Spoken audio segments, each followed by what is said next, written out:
giving back, I feel like there is no, if you're doing something in life where you're really thriving, there's almost nothing that you can do that's not giving back. That's like we have so much to create for the people around us, and the reason that we have such a thriving society is because the way that you are rewarded in society is by giving and by creating.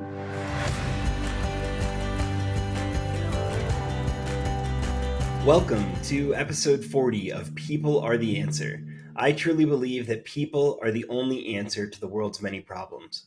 I'm Jeffrey M. Zucker, a serial entrepreneur, here to learn how innovators are creating outsized, transformational social impact.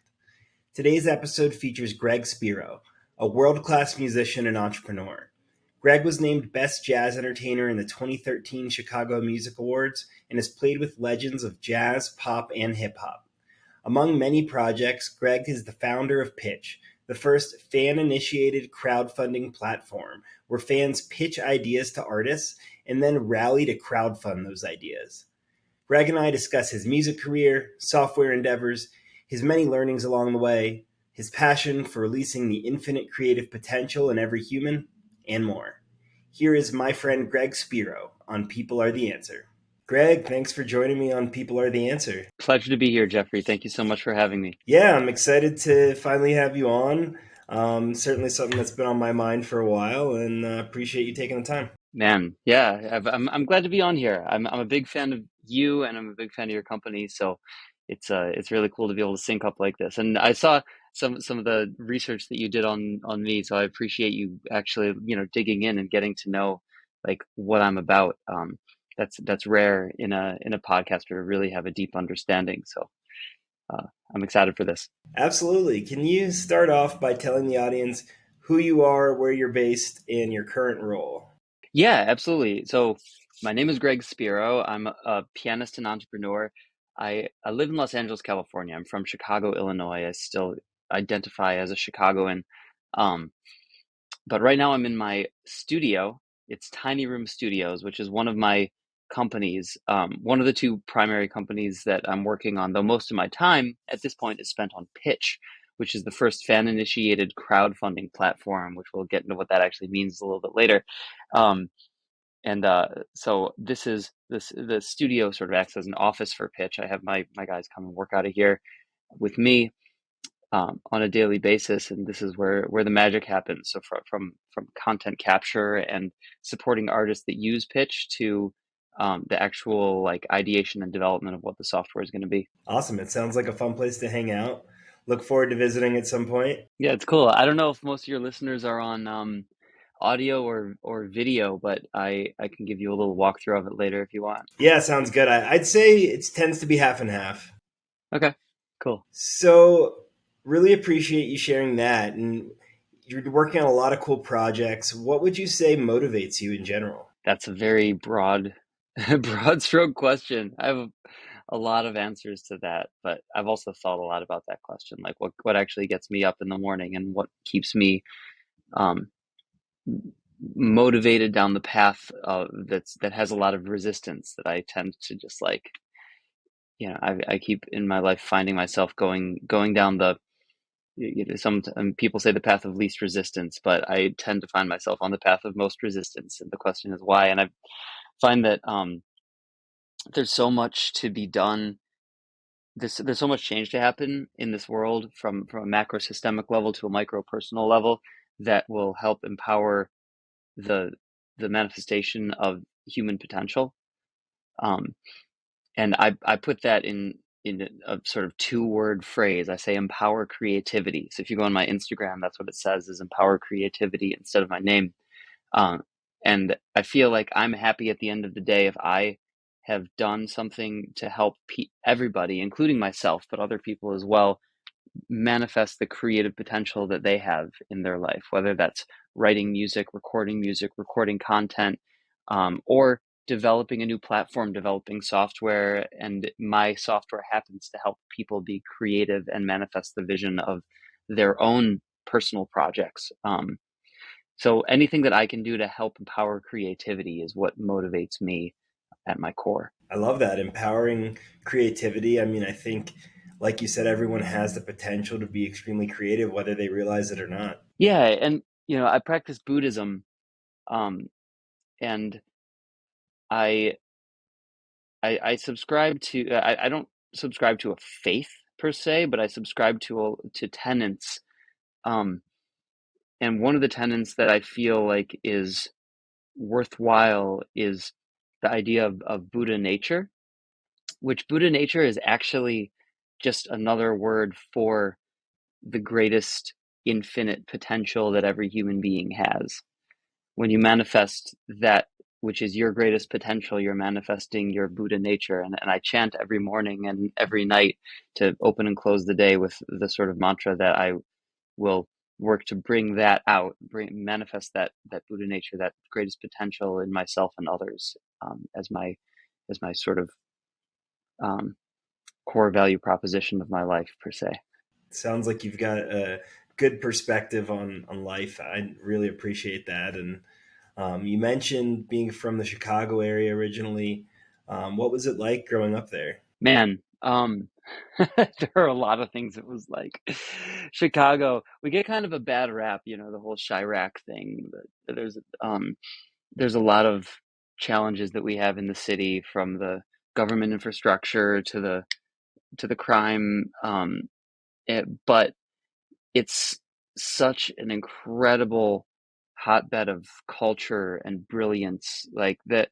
Growing up there, so I grew up a little isolated in the suburbs, in Highland Park. But then when I was 14 years old, I joined my dad's blues band, and so we started playing around Chicago, in like the real Chicago. I remember I have these fond memories, and I still love to this day. I love the smell of cigarette smoke, even though I've never smoked a cigarette. I love the smell because in my teenage years, I would be standing on a pool table where I set up my keyboard and playing in these smoky bars in Chicago when smoking in bars was still legal. Um, in my dad's band, and so that was like the beginning of my sort of foray into the real scene of Chicago. Then when I was Yeah, 15, I joined a fusion band called Bucket Shop, with some other guys that my dad wasn't in that band, so the like sort of training wheels were kind of taken off, and we started playing more around the city in different bars, and learning harder material like Chick Corea and Jean-Luc Ponty material, um, and then I decided to major in music at University of Illinois. But even when I was there, I was coming back to Chicago to play the Green Mill every Wednesday night. I would make the 3 hour drive to the Green Mill to play with Frank. I've been there. Yeah, to play at the Green Mill with Frank Catalano starting at 1 a.m. on every Wednesday after Kurt Elling would play his Wednesday night set. Um, and Then after college, I came back to Chicago, and that's when I really got into the South Side scene, because my mentor, who I met while I was in college, is Bobby Irving III, who was Miles Davis's producer in the '80s and keyboardist, and he introduced me to a lot of the cats in Chicago on the South Side, because that's really where the good jazz was happening, where the great music was thriving. And I ended up going to the Velvet Lounge, to Fred Anderson's jam session, to Vaughn Freeman's jam session, and these are, if you're in Chicago and in the music scene, you know these names. You might not if you're not into jazz, but they're legends, um, and they're the ones who really mentored people. Uh, and so I would go to these sessions and come up on the, like, really, I would say in my early 20s, I came up on the South Side, even though I was still living on the North Side. And it was interesting because I was also sort of the minority in my crew. I was the only white person in most of the engagements that I would do, musically, and got very immersed and in love with Black music culture, um, which I carry with me, and kind of have as a core to my musical foundation today. Um, I mean, how could you not as a musician? But it gave me a really interesting perspective on life, and of on like, I mean, so many things that we deal with now in society, having actually like been it, in a situation where well, I mean, I'm Jewish, so I actually am a minority anyway, but like it's different than being a racial minority in any given situation. So I feel like that gave me a lot of interesting perspective that I carry with me to the tenets that live with in my life now, and how I want to affect the world and how I want to support the communities around me. Yeah, well, I'm sure you learned a tremendous amount, being immersed in that culture, and a lot to unpack there. You said a lot of really interesting things. It sounded like a really fascinating experience going through the Chicago music scene. When you mentioned the cigarette smoke smell, it resonated with me because in high school, I was always going to shows. I wasn't playing them, unfortunately, but I was always going to shows in the smoky bars and such. And that smell definitely brings me back there as well. I know, man. It's something that like it's such a memory, you Smells are powerful for memories. they really are. They really are. And those were some of my like some of my fondest memories. It was also before there was any pressure on my musical side of my life. Like I was just a kid playing and playing for the love of it. So I could do no wrong, and it's a very it's special to for youth to have that experience. Um, so yeah, I go back to that a lot. Do you remember any specific experiences from childhood that showed you the importance of giving back? There, it's an interesting question. Like giving back, I feel like there is no if you're doing something in life where you're really thriving, there's almost nothing that you can do that's not giving back. That's like we have so much to create for the people around us, and the reason that we have such a thriving society is because the way that you are rewarded in society is by giving and by creating. Um, I grew up in a really loving household, and they were very uh, they were very focused on bringing out your best self and on creating, and so from having like yeah, everybody in my household was musical, from learning and practicing and creating music to doing plays to cooking and um, to spending time together supporting each other, and everything that I did um, was around creating value and then sharing that value with the world around me. So I don't feel like there's anything like worthwhile that's not like giving, Yeah. that's not giving to the world around you, to the society around you, the people around you. And the more that you give, it's like the more you're supported in turn. That's what our society is. It's like us working to mutually support each other. Um, so because that's a long way of saying like not exactly, there's not a specific experience, but like I feel like my whole life is that in essence. I don't know any other path. Yeah, no, that's very understandable, and I really appreciate that path, and glad you had that loving family around you. So I know one of your first companies was Magic and Music. Can you tell us about that? Man, magic and music, that was a funny one. That's when I was in so when I was in LA for the first time. I moved to LA when I was 27, and I met this guy. His name's Jim Zukin, an entrepreneur who started a company called Houlihan Lokey, a big mergers and acquisitions company, and he became a mentor of mine. Really, my first sort of deep dive into large scale business and how that works.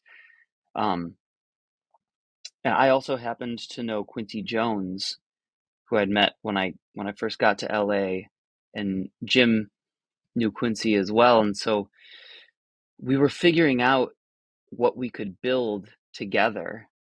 Um, and one of the biggest needs for Quincy specifically was holographic technology. He was exploring using that in his juke joint in Dubai, the new one that he was building at that time, um, and different applications in the U.S. as well, for technology that would support music and would support concerts. In addition to holographic technology, it was different ways of expanding concerts globally from a single location and having that broadcast around the world.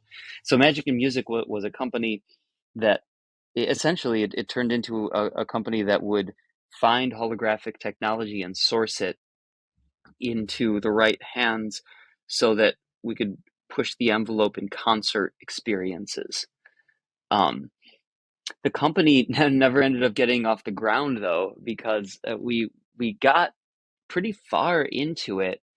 Um, but then that was at the same time that I first started playing with Halsey, and Halsey started blowing up, and I was faced with the choice, as I have unfortunately so many times in my life. I had to look at where I was spending my time, um, and I had to focus either more heavily on bringing that Halsey project to life, because that was requiring like 24/7 touring from me, um, or working more in the technology company. And so at the time, it made more sense for me to build with Halsey and bring that to its large scale fruition than Magic and Music. So I handed over Magic and Music to Jim, and then another partner that was involved. And they took it in a direction. I think it had changed names since then and kind of turned into something else.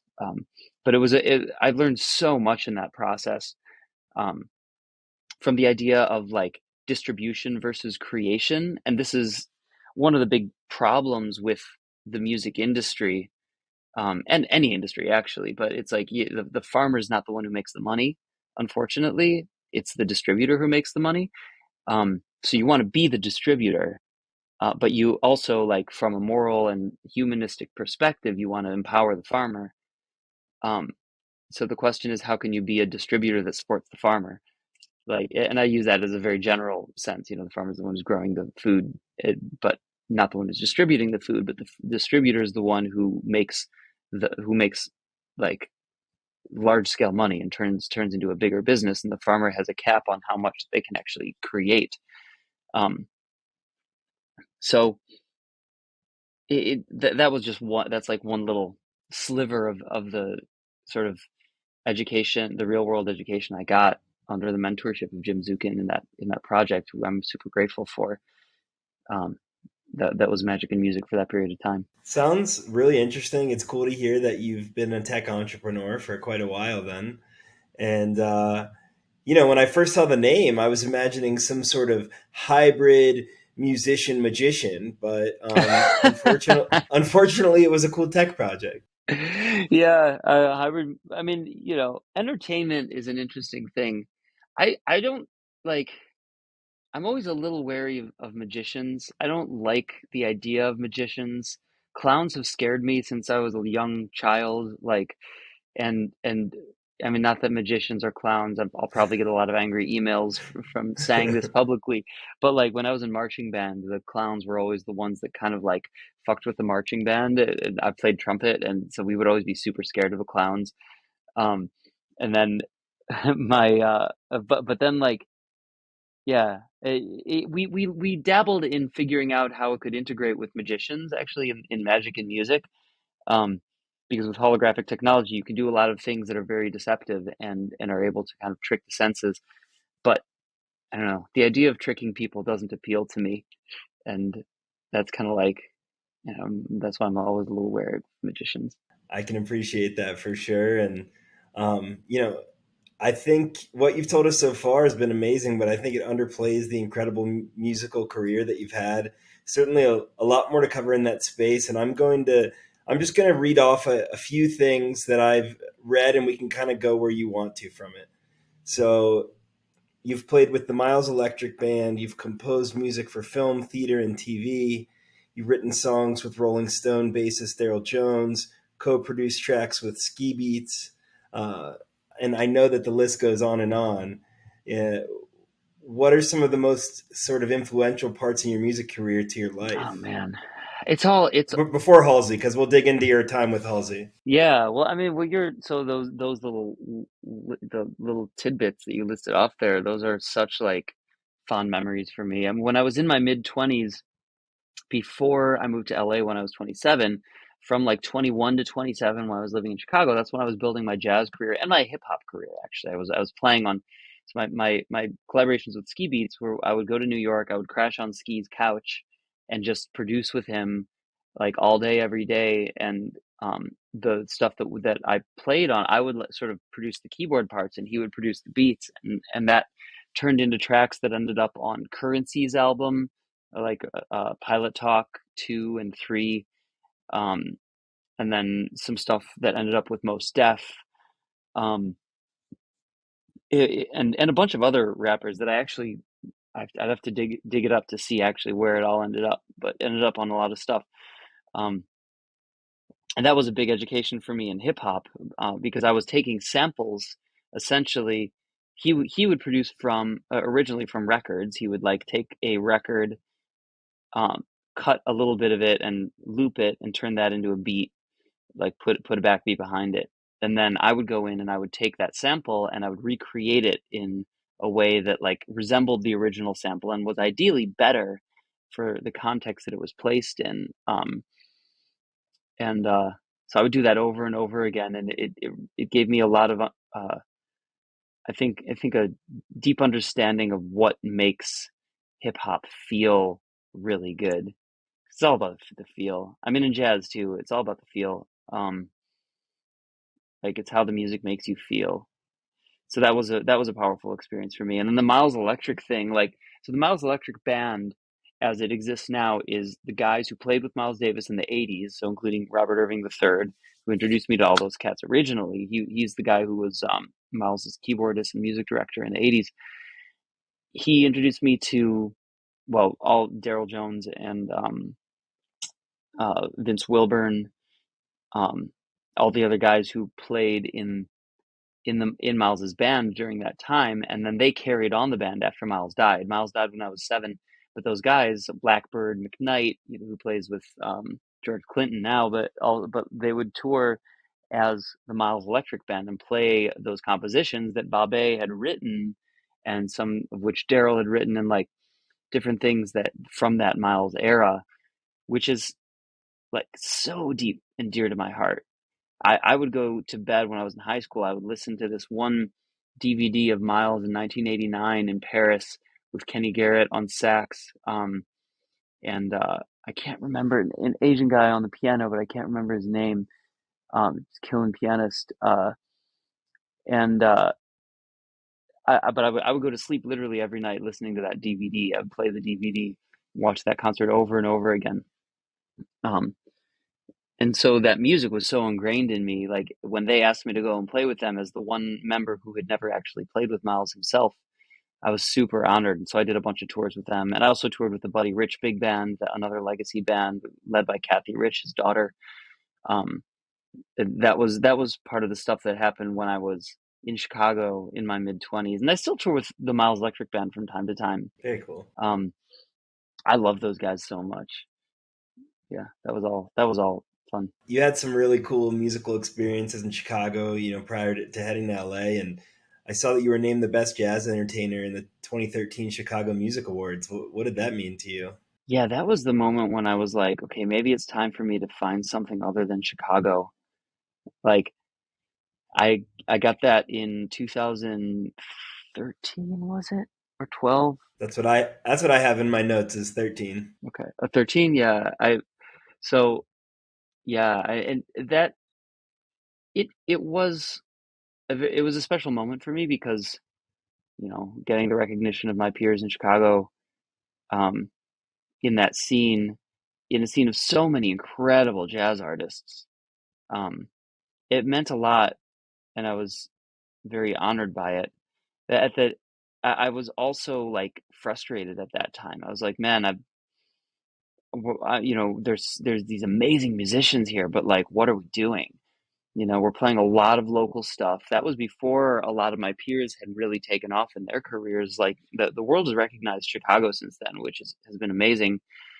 And I just released an album called The Chicago Experiment with a lot of those guys: Mackay McCraven, Marquise Hill, Daryl Jones, um, Jeff Parker, Joel Ross. Like these guys are their careers have like gone crazy since then. Um, but at the time, I was like really frustrated and a little impatient. I was like, man, this music should be recognized more than it is, and I want to go somewhere where my music and what I'm doing, the value I'm creating can be more like widely known and widely embraced. And then that's when I met Halsey, was at that time when I then moved to LA. Um, I remember thinking like, I want to do a pop thing. I want to figure out how to do a pop thing. I'd never done a pop thing before. It's like, I'm gonna get this. I'm gonna move to LA and do something big. You mentioned earlier how during your time with Halsey that it was like a 24/7 experience. What was that time in your life really like? How long did you play with Halsey? We had 4 years together, um, and it was like a lot of different things. When I um, when we first went on the road, it was very it was a startup. Like, we played our first show to 80 people, and it was at SIR in Los Angeles. She actually fainted on stage that first show, and I carried her off stage after 4 songs. They didn't let any phones in. Luckily, nobody was able to catch footage of it. But we were after that, we were like, "Are we going to be able to do this?" Like, we didn't know if it's like we may or may not continue as a project with this artist who is amazing. We all loved her. We were like, is this going to work? I don't know. But then the next night we played the Troubadour, and that was the first of our small cap show tour, and went on, and the Troubadour was sold out, and she did amazing. And then played 200 cap rooms for like, I don't know how long, a while. We were on a double bill with Young Rising Suns. Um, and we were on a tour bus of 14 people in a 12-person tour bus, Wow. and it was rough conditions, man. That those first tours, I was practicing Buddhism still at the time, and I remember sitting with my little meditation beads and my little meditation bowl, like in the midst of chaos, people doing shots and partying on the tour bus, like just packed in there, and me just sitting there, like arm to arm with everybody else, just trying to like center myself every day, every night. I'm sure that served you really well in that chaotic environment. It did. It did.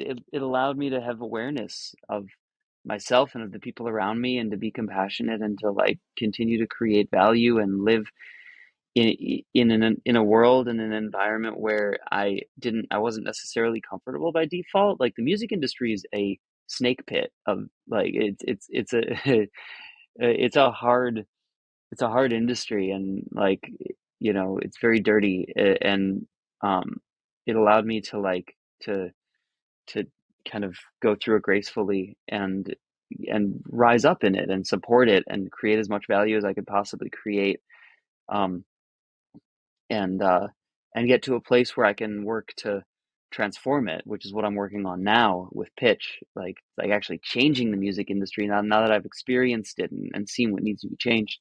But at the time, it was my meditation practice that allowed me to maintain my sort of ethos of, I will bring out the best in me and the people around me, and create um create the most value that I can create, and I like brought that to the people around me too. I remember actually, before the Troubadour show, before our first big show, that I brought Halsey. Ashley is her name. I'll just call her that up because that's what I called her and call her. But I brought Ashley over to Courtney Love's house because Courtney was a friend of mine, and we chanted. We did the Buddhist chanting, and Ashley chanted with us. And I remember chanting for Ashley to become you chant to manifest these visions as well, right? Um, and so I remember chanting that I want Ashley to become the biggest pop star in the world, because that's what she wanted. I was like, I'm going to help her manifest this vision, and I'm going to chant for it. So from the bottom of my heart, I want Ashley to be the biggest pop star in the world. Um, and that was, well before the rise to fame. That was at the very beginning of it, and we didn't know that it would work. No, but none of us knew. Um, but it that those ethos, the Buddhist ethos, helped me um, support the fabric around me, regardless of all the challenges and all the sort of social differences. Yeah, I mean, it really sounds like you stayed grounded and sort of brought that mindfulness to those around you, and I'm sure that served you guys well. And I know that you ended up playing some huge venues, and you also ended up on Saturday Night Live. Like, what was it like playing in big venues and playing on national TV? Yeah, man, I mean, it's funny, like, 'cause I did get some of the people to chant with me, and some of the people found it really funny, kind of poked fun at me. I have a photo of David, the tour manager, who was David Shepard, the tour manager on those tours.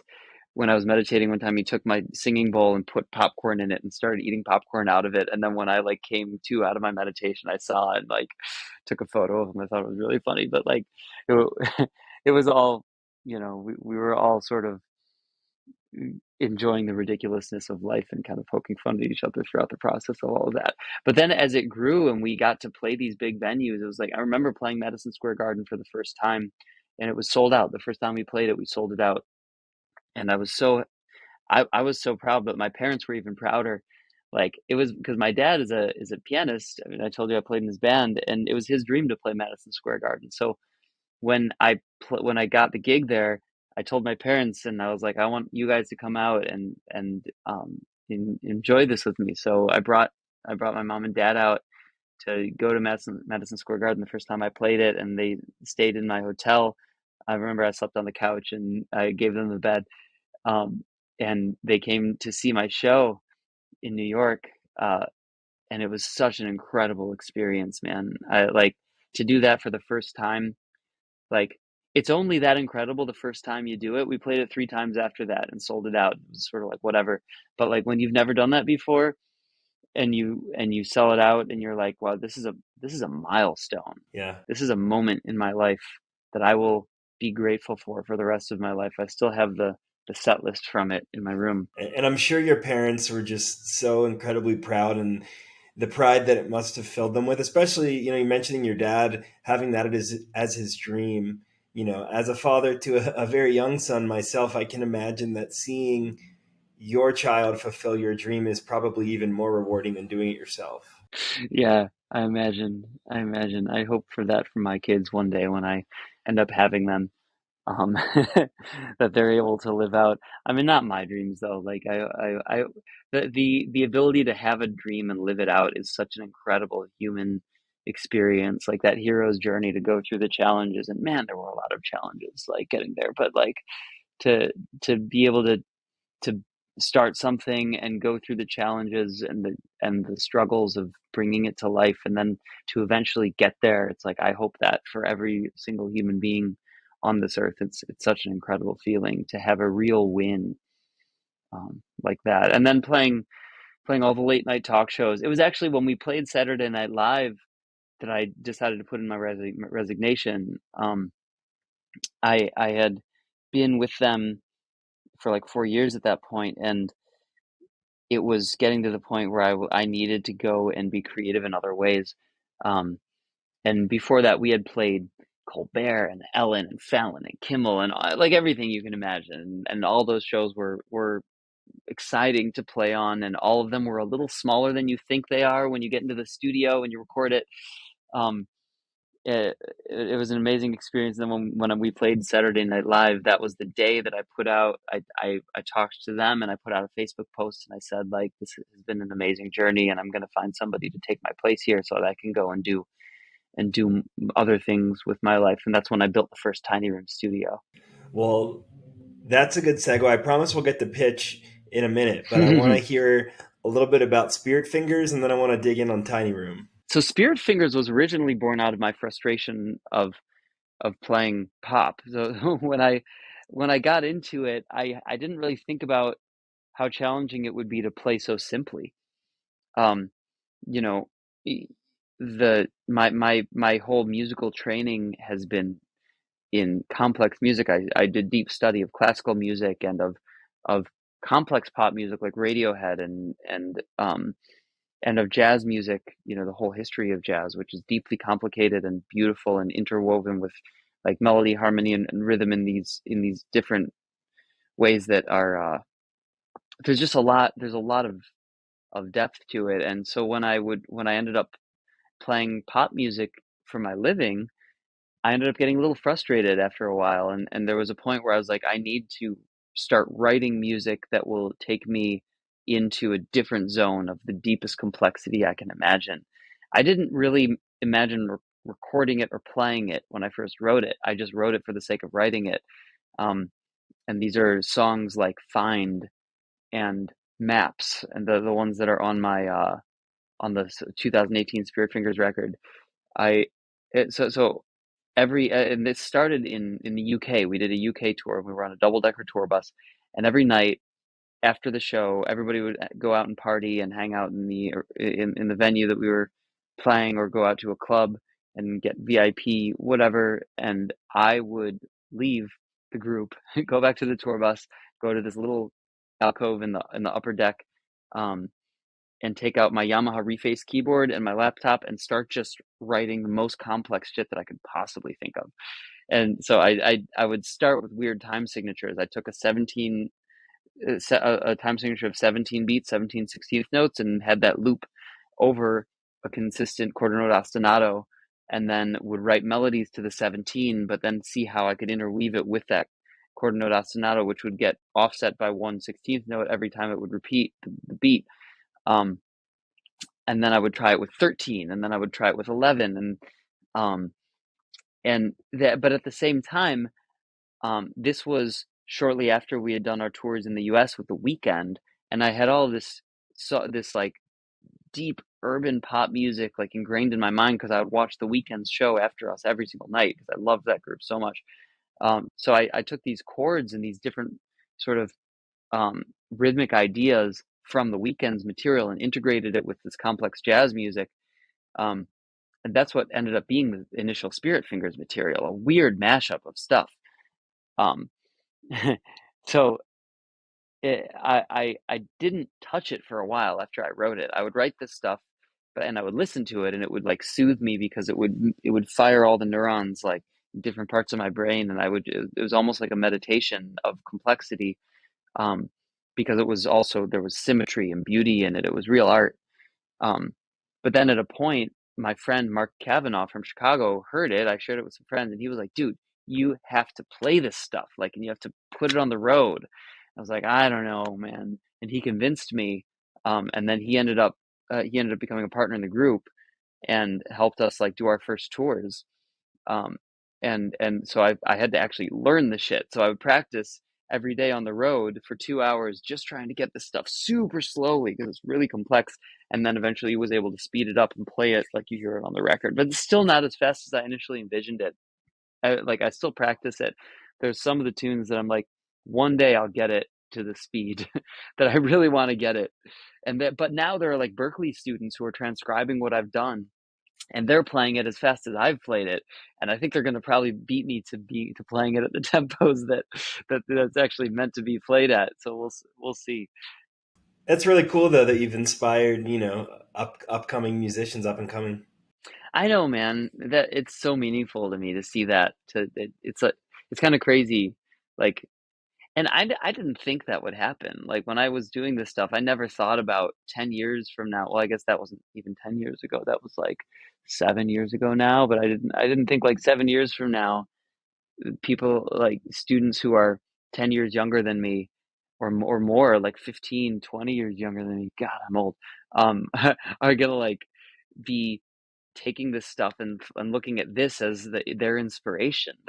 And people are, I've people reaching out to me on Instagram saying how inspired they are by the Spirit Fingers material and posting videos of them transcribing it, drummers and pianists and bassists actually, and some guitarists. um, and it's very like, I don't know. It's honoring and humbling to see these young cats coming up and playing the shit out of that material. It makes me so happy. That is very cool. And in some of my research, saw that Spirit Fingers is sometimes called a jazz supergroup. With you assembled an incredible group of musicians. It sounds like, and Hmm. I hope that everybody listening that hasn't taken a listen yet will certainly do that. Thank you. Yeah, we're starting to play again. We've got a few shows in San Francisco coming up. Um, some stuff in LA also. And then talk about how you started Tiny Room. Initially as a label and as a studio. It was initially, so when I this was a weird part of my life. When I left the Halsey group, um, I moved back to LA, but I didn't really move anywhere. I'd gotten rid of my apartment and I had all my stuff in storage. And I'd rented while I was on the road with Halsey. I'd rented um, a room in LA in a warehouse complex that I kept my grand piano in that I could use to to practice when I was back in LA. But when I was back in LA, I would stay in hotels because um, the Halsey management would get me hotels in LA because this is where we would rehearse. So when I left that project, I it, I did something that I think that I don't know if I would advise other people to do this, but I had some money I had saved up from Halsey, and I didn't want to spend it on just living. So I ended up, but I didn't want it to just be subject to deflation, to inflation, and just sit there as cash. So I bought some land. I saw like a unique opportunity to buy this 20 acres of land in Topanga Canyon. So I bought that with the money that I had saved up and just planned to, I still have it. I haven't done anything with it. And I plan to build like this music commune slash like luxury studio resort there one day. Um, but for now, it's just sitting there as like completely untouched land. So I put my money in that and I didn't really have much money left. So when I came back to LA, I just stayed in that studio room. I would shower at the gym locally, and I would sleep on a tatami mat on the floor right next to my piano.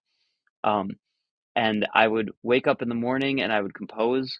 And at night, I also bought a bunch of camera gear and studio gear because I wanted to just be able to do as much music creation as I could.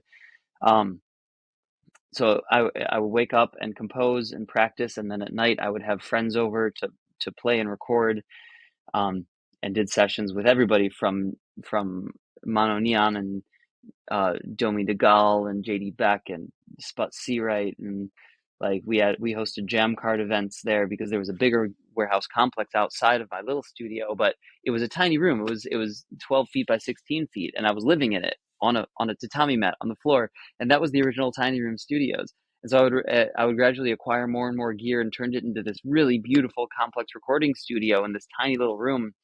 And then we eventually got content syndication with the content that I would record on there. And the guy I was renting the space from was a video editor, so he would edit all the videos I would do. And then that ended up getting syndicated on different platforms. Um, and and I just like recorded this plethora of stuff, uh, and that organically, and then started renting it out to other people to use the studio because it was such a beautiful space, and that ended up outgrowing it, and I partnered with a bigger space, which I still kept the name Tiny Room Studio, and then when COVID hit, we had to close that space, uh, and now just recently, um, about well, in January of this year. And I put all my stuff in storage at that point. We had this just giant backlog of a bunch of amazing recording gear. um, in January of this year, we opened a new space, the new Tiny Room Studio, in a much bigger space. Uh, and now it's still called Tiny Room Studio, but it's actually like it's a 3,400 square foot warehouse, and it's got like all of the most cool production gear that you could want as an artist. And we service major pop artists who come in and use it as a recording and tour rehearsal space, and then also like live streaming, like full on. We've got the whole chain lined up for plug and play 7 camera 32 channel audio, like high quality live stream recording. And this is where this is actually here, I'll show you, like this is the room I'm in right now. This is one of the recording rooms. This is like Oh, wow. the mixing space here, and this might be a good time to walk you around. Should I walk you around a little bit? Sure, yeah, let's talk while you walk. Yeah, so like this is the recording, the live, Wow. like smaller recording space. It's beautifully sound treated, and we've got this incredible like 70s vintage drum set here. Um, and but this is just like the small space. The big space is out here, and it's here. This is the big studio. So we have 7 cameras, some C70s. These are really amazing cameras for production and live streaming and video. And then my Yamaha C7X grand piano. We have a booth over here for metaverse live green screen recording. So we have the facilities to like port you into the metaverse. And then this is my co-founder of the studio, Julian Gamache. Um, and the whole chain over there that I was telling you about. So it's a whole like really high end production space. And then we have a beer fridge because you have to have a beer fridge stocked with lots of beer. Of course. And then It's beautiful. thanks, man. And we built a lounge upstairs for artists when they want to like relax after a gig, where it's sort of like a whiskey cigar lounge. This is the space here, and you can see the bar back there and the humidor. Um, and so we host parties here every Monday. It's in Inglewood in California, in Los Angeles, but Inglewood is like a part of the city here. Um, and we host jam sessions every Monday night where we invite the community out to come and like just jam and play and meet other members of the community and create, which is, in line with my ethos of empowering creativity. And we give everybody the content from it for free, and they all blast it out on their socials, and becomes this incredible sort of fabric of, like, because Inglewood is full of amazing talent. It reminds me a lot of the South Side of Chicago, whereas there are a lot of people who are struggling because it's really hard to make it as a musician, even if you're super talented. Um, but there are just such incredible artists here. So we support them and do these jams every Monday. And then every Tuesday, we do a singer-songwriter night where we bring in one really great artist from the community and feature them with a full live stream. And we also partner with Bands in Town, the app, which is like the biggest the tour, like, show promotion website out there. I have like 50 million users, and we partner with them on different things. We're partnering with them on a big jazz fundraiser that we're doing through Pitch, but using the studio to do the fundraiser next month. Um, and that's so yeah, that's what Tiny Room has manifested into after all these years. And we're also partnering with like other organizations that want to support communities. And like, I've been talking to Aloe Black about doing an educational series here for kids in the community where we bring them in and connect with them, or connect them to people who've made it in music, um, and help them to understand how to really thrive in the music industry. And we have the 1,500 or nothing people who we're partnering with as well. They're right down the street.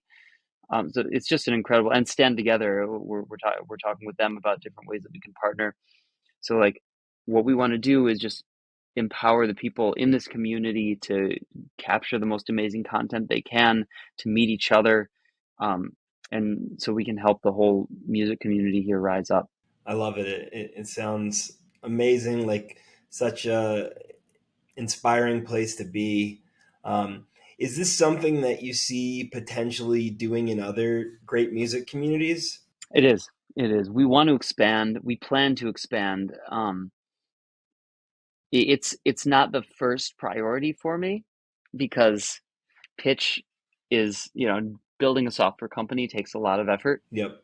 Um, but this, as this gets more business and it grows, and we get the funds to be able to replicate this in other cities, we definitely will be doing that. Awesome. And that's a good segue into pitch. And we'll come full circle, and that'll lead us back to Tiny Room, I'm sure.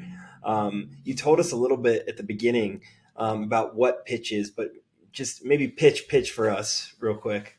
Yeah, so pitch is the, like, as a musician, I ask people to sort of imagine a scenario, imagine a world, because there's a world that we are working on building, and it's a world where if you're an artist, you have at your fingertips all of the things that you could do to make money.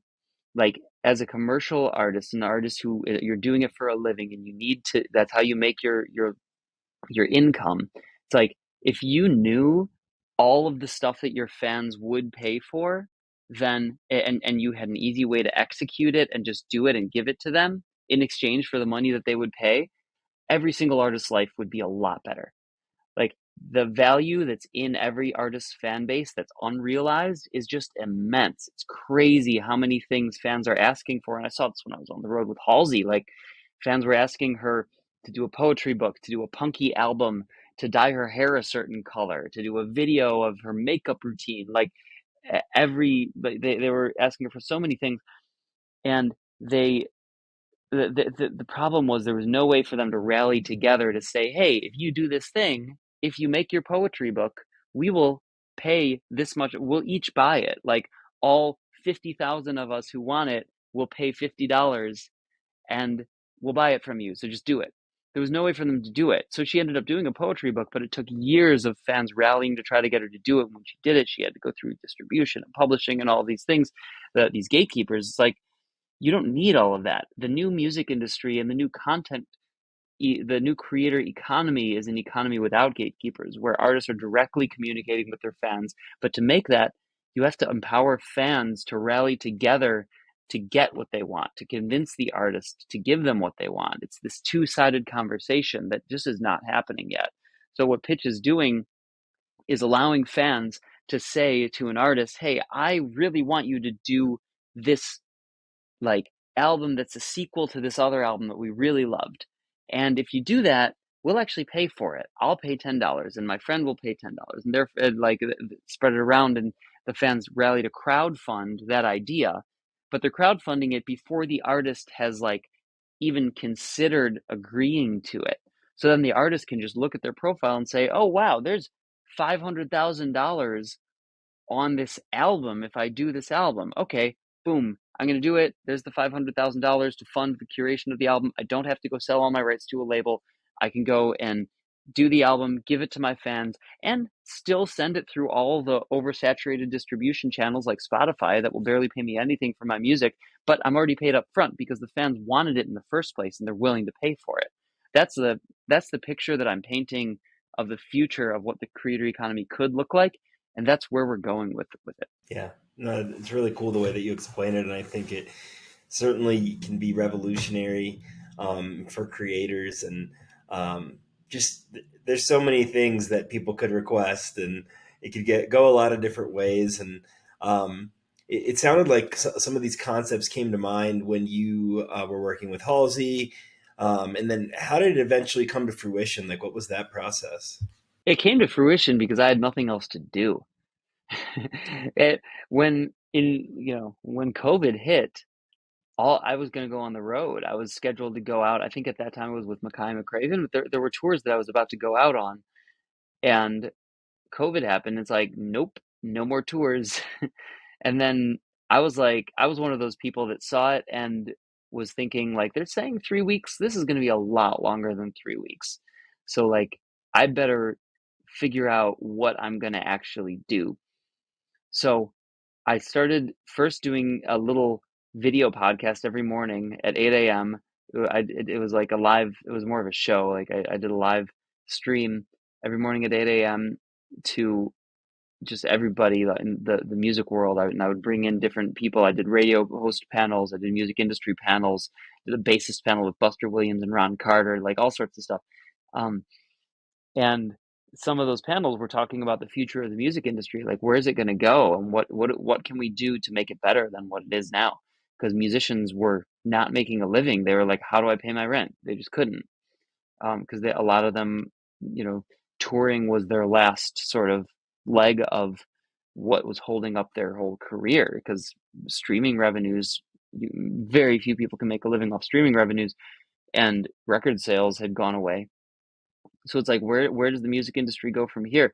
So um, I did that series for 100 days. I was like, I'm going to do 100 days straight of doing this show, and I did. By the end of it, I was like, okay, I know what to do. I know what's next to build. Um, and I started the company. I incorporated it. I started building it. I found a technical co-founder and found a graphic design co-founder, and we started um, just creating and talking to people who would be users and figuring out what this product was going to look like so that we could unlock the vast landscape of fan demand that was latent within every artist's fan base. And it's been 2 years now. It's been a little, like, we incorporated in July of 2020, so it's been a little over 2 years since we incorporated. And since then, we'd raised financing. We raised a pre-seed round of financing. We built product. We got use. We got celebrities on the platform. Quincy Jones, Herbie Hancock, Eric Bellinger, and a bunch of other people are on the platform. Um, and people are using it. And now we're using the studio to do activations. So when somebody pitches somebody to do a show, they can do it at our studio. And we built in stuff to the software so that when somebody does pitch for you to do a show, there's like really powerful crowdfunding facilities built in for live crowdfunding during that show, so that you can make it a reality and pay for the whole thing and then make a profit on it as an artist. And we've had a bunch of artists come in and do that, and now people are doing that more regularly.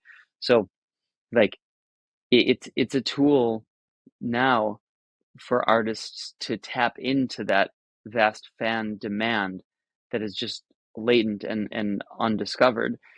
Um, and there's a long way to go. Yeah, no, I mean, I love what you've built so far. I think it's such a fascinating concept and so smart to tap into that fan demand. And now you start to integrate these incredible impact initiatives. Can you talk about when you realize the sort of tremendous potential impact this platform could have? Hmm. Well, I first saw it because, you know, for me, making it so that every artist in the world makes a better living feels like a big impact for me. Oh, absolutely. Making the music and other creators, musicians and other creators have the ability to truly make a living from their work is certainly incredibly impactful. Yeah. And, you know, at scale, this changes the music industry. At scale, this makes it so that you don't really need label money to do your record. Even if the label would give you $1 million, maybe you can get that from your fan base. In fact, if the label's willing to give you $1 million at this point in history, you probably already have a big enough fan base so that you can make $1 million just directly from your fans. And the platform takes 10%, whereas the label takes 84%. That's the stat, or no, 86. It's like the artist gets 14%, and out of that you have to pay the band and the producer and all of that. You know, so like you don't need that anymore. And I'm not saying labels are evil. I don't think they are. I think the labels are doing what they have to do to survive in an economy where it's very unlikely to succeed. Like labels are betting on 1,000 artists, and one of them is going to become a Halsey, and they'll make the majority of their money off that Right. Halsey. And it's become outdated over the Well, years. yeah, and the model has become antiquated. You don't need it anymore, but it's still there because people have not adopted platforms like mine. Um, and as people do that, labels will become less relevant. They'll become less needed, and artists will become more empowered. The future is a world where artists have more power than politicians. I mean, they arguably already do, but you know, they really do in the future because they actually have all the direct connect with their fan base. They have more power than the people who are holding the money because artists are the ones who hold the attention, and attention is the new currency in our current landscape. Um, so it's like they should be the ones to capitalize on the attention that they have, but still you have distributors and gatekeepers doing that. Um, and that's only because it's antiquated and people don't know what to do otherwise yet. But we're teaching them what to do otherwise. We're giving them a tool so that artists can take their career into their own hands, and fans and artists can build this whole ecosystem, this whole landscape of commerce for the artist together. Um, and so they don't need all of these other incumbents that are in the music industry. Yeah, it's such an exciting platform and all the possibilities that are there. Are there any examples you want to share with the audience of pitches that have gone through the platform or are currently on the platform that are interesting? Yeah, I mean the one of the cool things that's been happening lately is fans have been pitching artists to do shows and jams that and artists that wouldn't normally have done those things, like shows where fans can come and see them. Um, it takes some money to actually do a show, and so artists usually don't want to like put up that money and go and figure out a venue and risk losing that money if people don't show up. But now a fan can say, "Hey, I'll show up if you do it." And other fans can rally around it and say, "Hey, we'll all show up and we'll pay." And then the artist can say, "Okay, if it gets to 2,500 bucks in revenues, I'll do it." And it does pretty consistently. Like we have had a bunch of activations. Regiment Horns did it. Um, Six, an artist and a small artist named Six did it. And these are small artists that like wouldn't normally get that much money for doing a show, but they're able to because their fans are rallying around it and asking them to do it. So we've had a bunch of people do shows like that. We have had people do cover songs.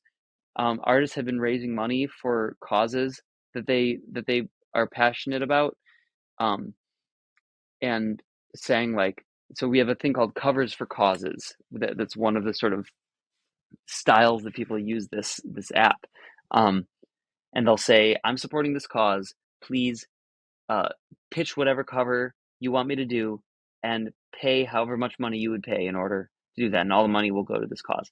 And so artists have raised lots of money for things like Ukrainian civilian relief, to um, to like reproductive rights, uh, to just a bunch of different things that artists are passionate about. Um, and it also gives the fans a fun way to get what they want in terms of like asking an artist to do a song that they've always wanted to hear them do. That also some other like random things, like somebody pitched for Quincy Jones to do an 8-bar loop. They said play an 8-bar loop on the piano that producers can sample and use in their songs. And it's not funded enough for him to do it yet, but it's getting there and people are rallying behind it. So I'm excited to see when he does that. I was going to say it certainly excites me as a fan, this opportunity, and also like the fact that artists of all scales can participate. I tend to like groups that not as many people like. They're not huge, but they Hmm. do have small rabid fan bases, and the idea that we could rally that fan base together to make some of these things happen is pretty exciting. Hmm. Yeah, somebody pitched for Blessing Offer to do a private show in LA for 5 grand. Like, it's if somebody pitches me to do a private show in LA for 5 grand, I'll take it. Like, there are lots of small artists who that's a lot of money for you to just like get up and do a little quick private show for somebody.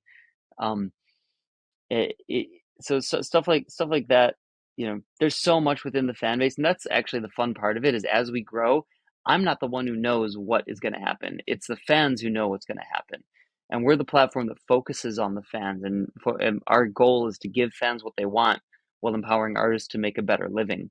um, and there's a beautiful future in the music industry if we can create that together. Can you walk the listeners through how they sign up and engage with pitch and sort of what their role can be? Yeah, yeah, yeah, absolutely. So if you're a listener who's anybody can use this, by the way. It's not just for musicians. I should say that caveat. It like we have athletes on there, and people are pitching athletes to do like a training video of how to do the 400-meter dash, um, at like the most effectively, or how to train my students in one thing or another, or to do like a little league live, um, like pitching masterclass, um, in some specific park in Chicago. Like there are different things that people are pitching on there to athletes, but then companies can also do it. If you're a brand, you could go and tell you the fans of your brand, what do you want? What product do you want us to do next? Like, what is the next thing that you want to see? At scale, this is like, what do you want Tesla to build next? Do you want them to build a motorcycle? Maybe the motorcycle fans can rally around to raise like $1 billion of pre-funded sales for the Tesla motorcycle to convince Elon Musk like to actually go and do it. Um, Really cool. there are at scale, it does, it's a lot of different things. But right now, you know, anybody can sign up for it, anybody can use it, and when you sign up, you're on there as both a fan and an artist. It's the same thing. So go to welovepitch.com and click sign up, and then the first thing you'll see is all of the completed pitches that are on there, so you can go and browse the content that's been created. But then you can also go to your profile and share your profile, and on your profile, when you share that with somebody, they can make a pitch to you. And so they can say, I want you to do X, Y, and Z. They could dare you to go like run a mile in 5 minutes.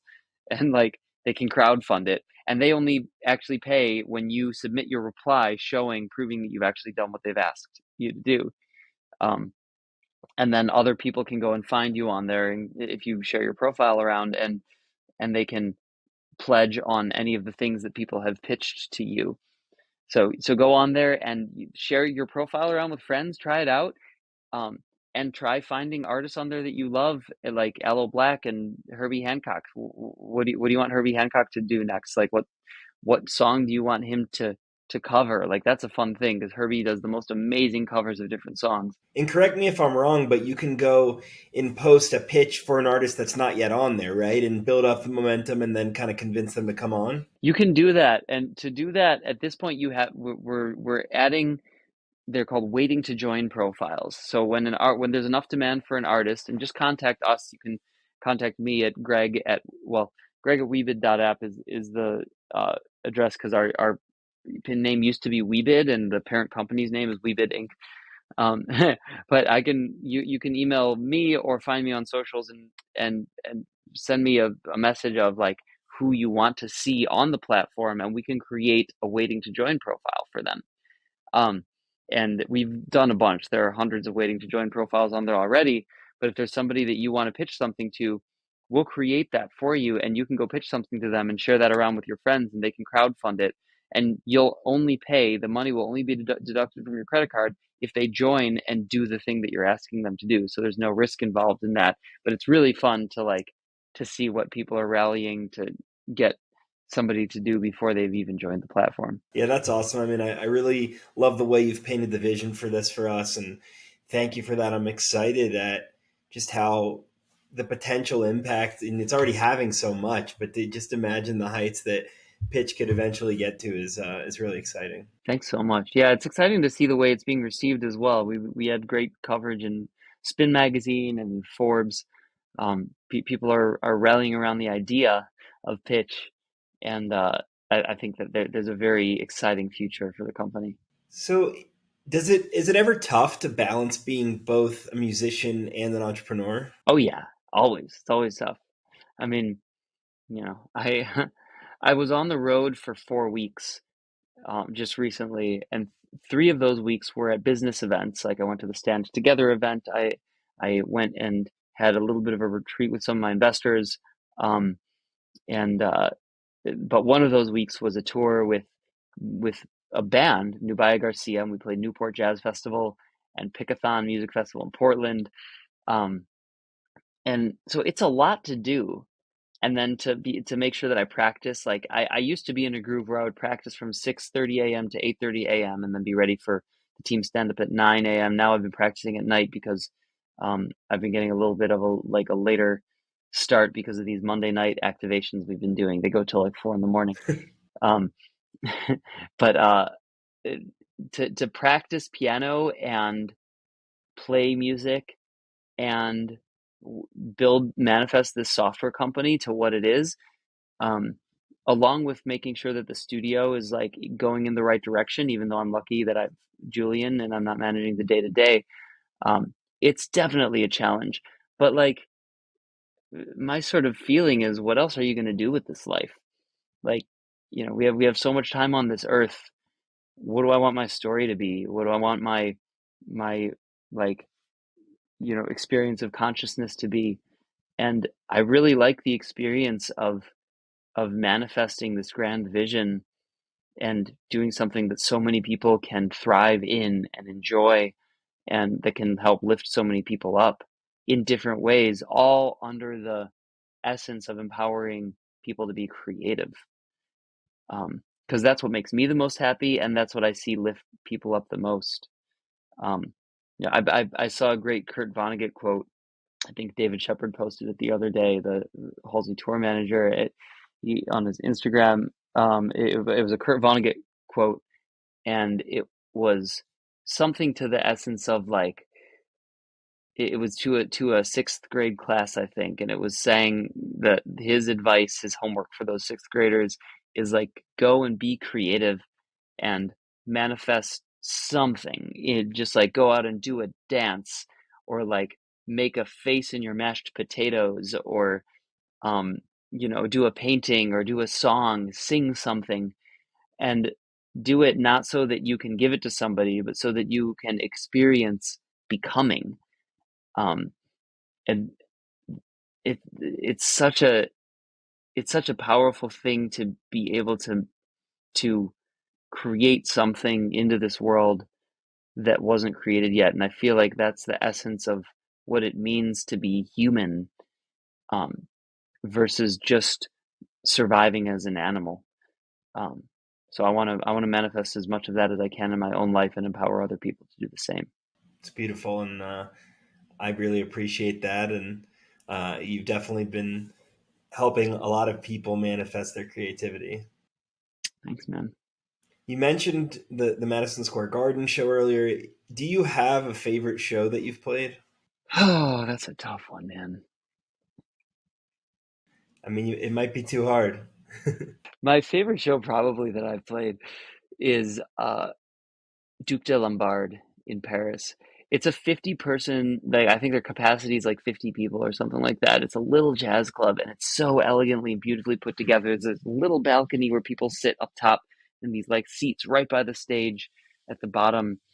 Um, and it's like the essence of authenticity in terms of what it feels like to play for people who are deeply intently listening.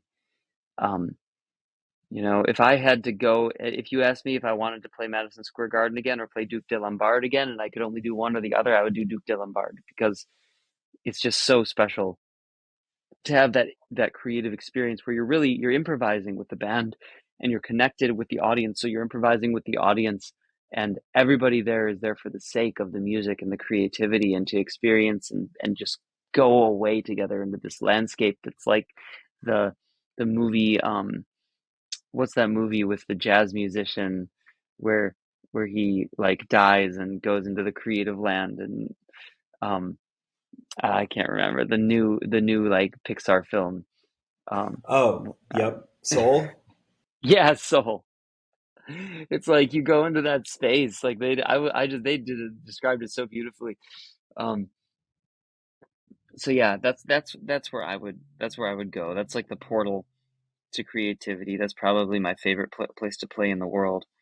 Um And then anywhere that there's a beautiful grand piano, because there's nothing like playing on a real piano.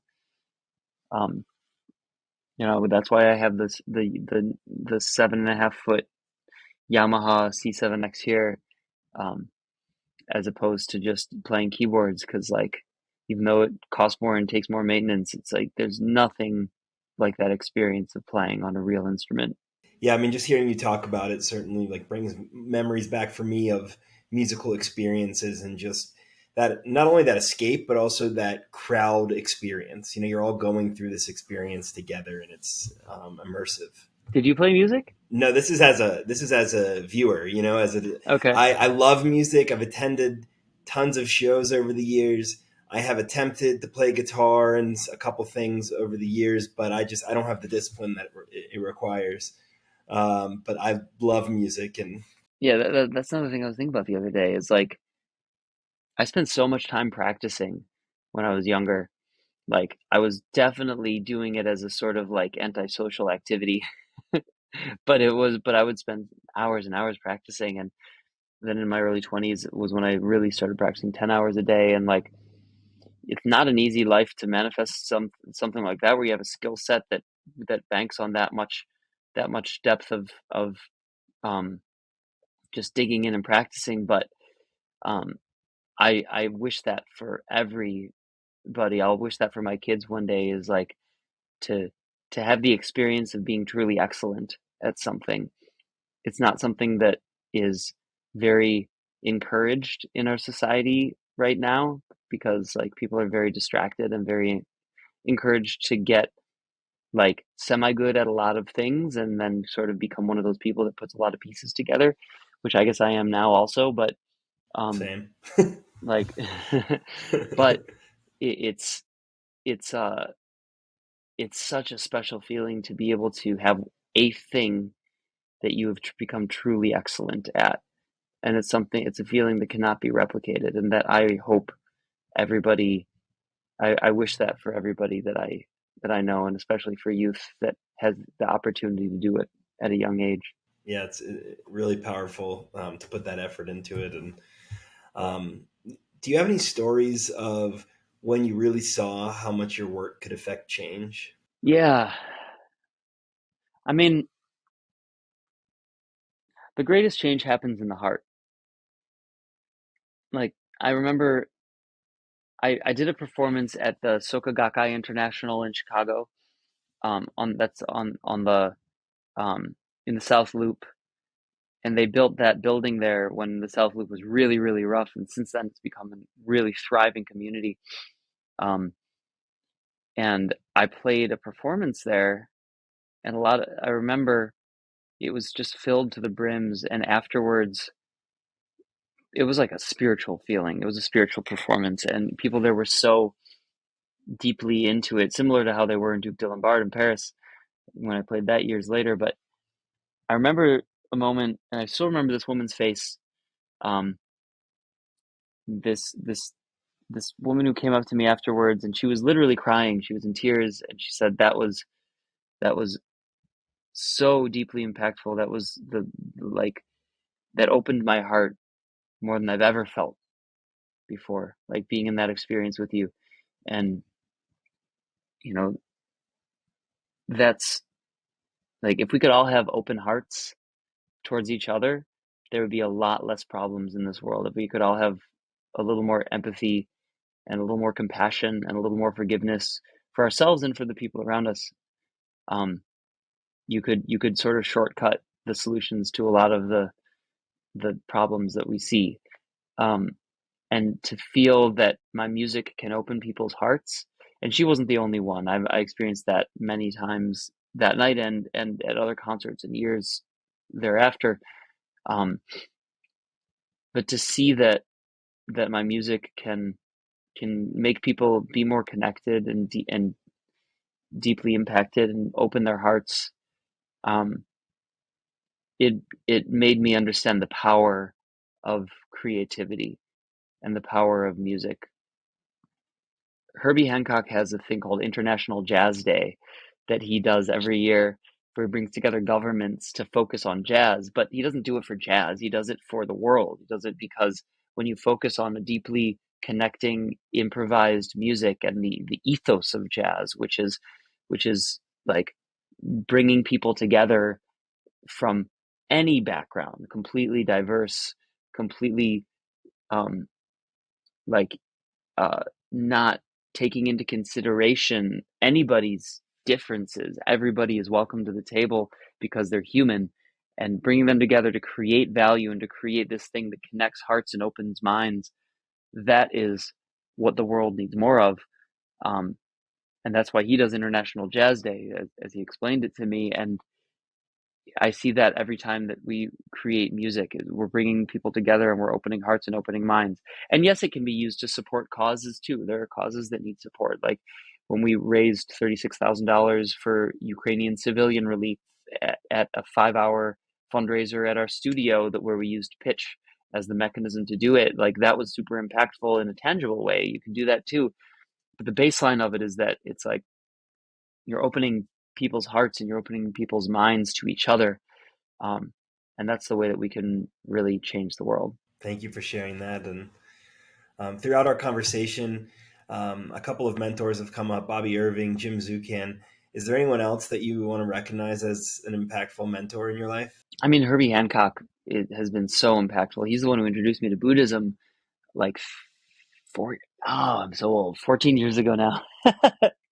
That's crazy. When I was 20, 22. When I was 22, was when he first introduced me to Buddhism, and I was trying to get him to teach me piano, to give me piano lessons, and he was like, "Why don't you try this?"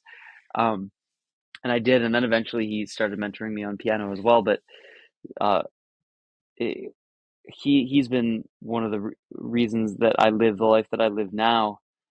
Like after I started practicing Buddhism was when I was open-minded enough to take a trip to Thailand and backpack around and come back and realize that I didn't want to live my life just to like manifest money and business like that. I was on that path beforehand. I majored in music in college, but I was starting tech companies at that time too. I was building something called the Friend Book when the Facebook first came out. I was like literally, I was one of those guys, and we built a PHP application that um, was essentially what Facebook was, but it also incorporated educational software, and we sold it to different school districts around Illinois. Um, but then I was doing that and doing music full time, and at that point, like, I was unhappy because just didn't have the time to put into to be excellent at either of them, and I wasn't excellent at either of them yet. So that's when Herbie introduced me to Buddhism. I started doing my chanting meditation, and then this opportunity to go to Thailand for a month came up, and I took it, cut off my business contacts, and when I got there, and I stayed with like villagers there. I stayed with people who were living on like $1 a day or less, and realized that they're so happy in this lifestyle, and came back and was like, why am I doing this? And that's when I let go of those business endeavors and just went full time into music and built the whole music career.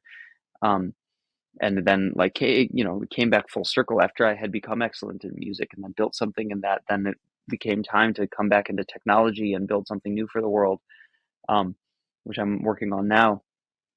But Herbie was the reason that I went on that journey, and I'm forever indebted to him for that. Awesome. Sounds like he's been a tremendous positive impact in your life. Yeah. Same with Quincy Jones. He's been one of those guys. Like, I've so there's such a plethora of knowledge and information and wisdom that I've gotten from Quincy over these years of like, he can out hang anybody. Like, I would be at his house for dinner, and we'd stay up until 4 in the morning with him talking and giving stories about him with Frank Sinatra and with the Pope and with like Wow.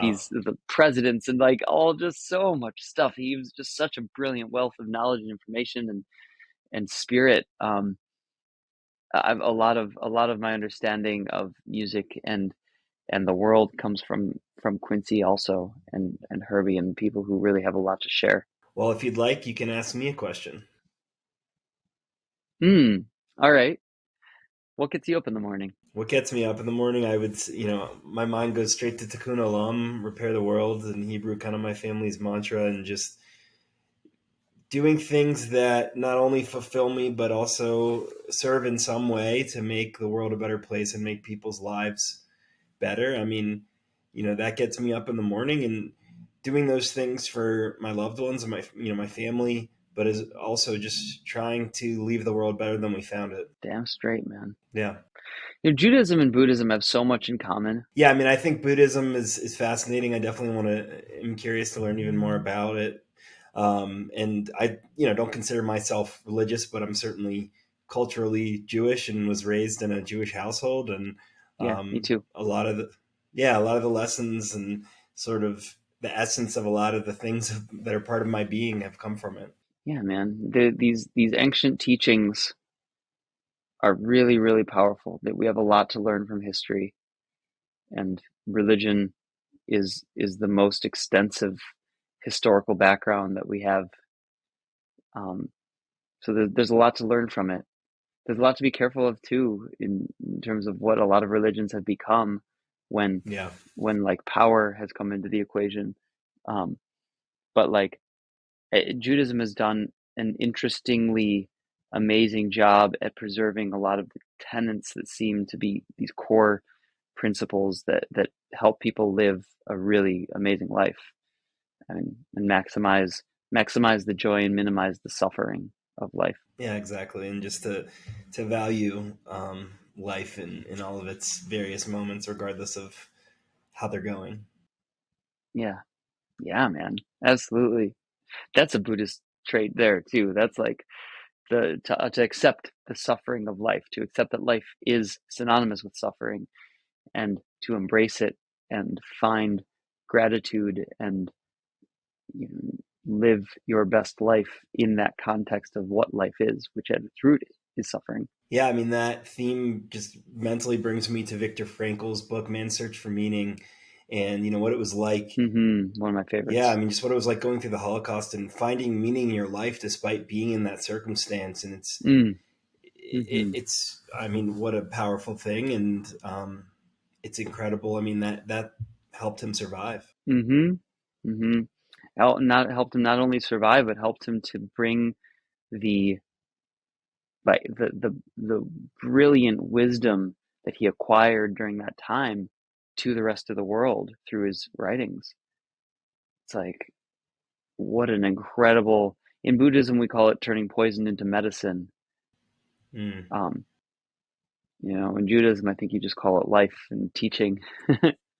Yeah, And it's like I'm super grateful for what he's done, and I hope that I can also, through the challenges that I face in my life, um, take those and manifest them into teachings to help others find their greatest purpose and live their best life. absolutely. And if everything were to end tomorrow, end of the universe, what are you most proud of? Yeah, that's a good one. Yeah, our mutual friend Billy Sorensen is the one that came up with that question for me. Billy's awesome. Love that guy so much. Definitely. He's a great example of somebody who's just gone through amazing challenges and really come out on the other end as such an inspirational person. Um, Absolutely. yeah, if everything were to end tomorrow, what would I be proud of? I mean, I'd be proud of the impact that I've had. I'd be proud of the community that I've formed, the relationships, the experiences, the moments that I've had with other people.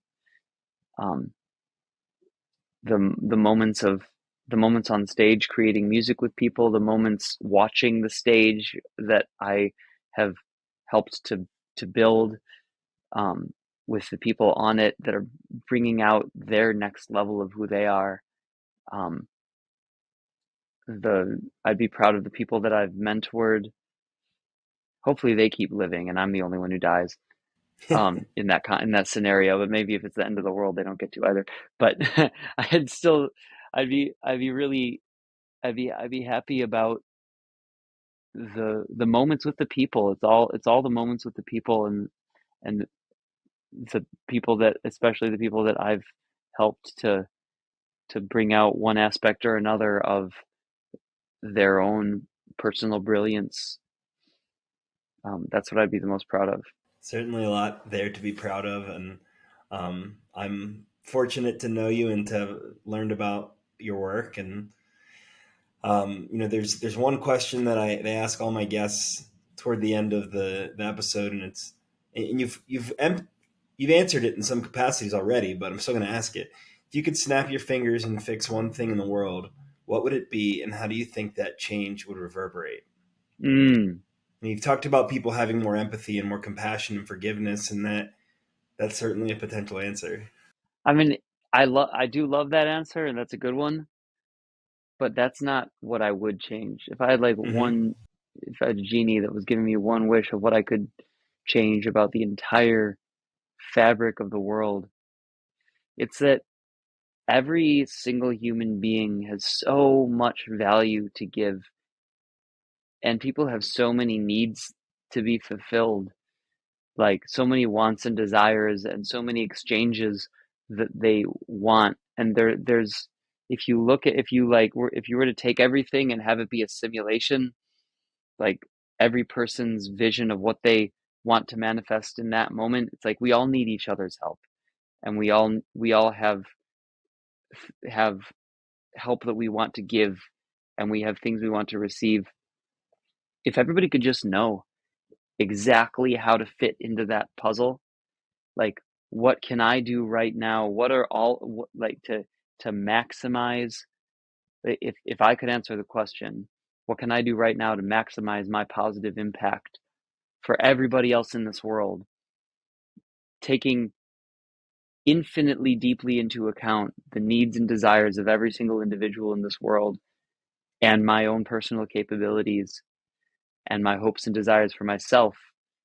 um, what would that action be? And if every person could answer that, then you would have a world where everybody was like, everybody was more satisfied and happier and thriving more. And this mystery, and then there's a lot of other human challenges, like, there's motivation, there are internal things that we all need to fix about ourselves, to be able to maximize our potential outwardly. But if that question could be answered, all of those other problems would become a lot easier to solve. And that's actually like, that's my vision that I'm trying to manifest with the software that I'm building on a microcosm. It's like Yeah, it's a and there's and that's where technology in and of itself on a macro can be so helpful in society, is figuring out through lots of different variables that we can't know as an individual, what we can actually do as an individual to maximize our potential of a moment and our potential of our talent, and our potential given the desires of all the world around us and what they're willing to like what they need. Um, Yeah, it it would make the world a lot better. agreed. And I think that's a good note to cap us off. It's been awesome having you on here. I've really, really enjoyed getting to know more of your story and your perspective. How can people listening support you and your impact?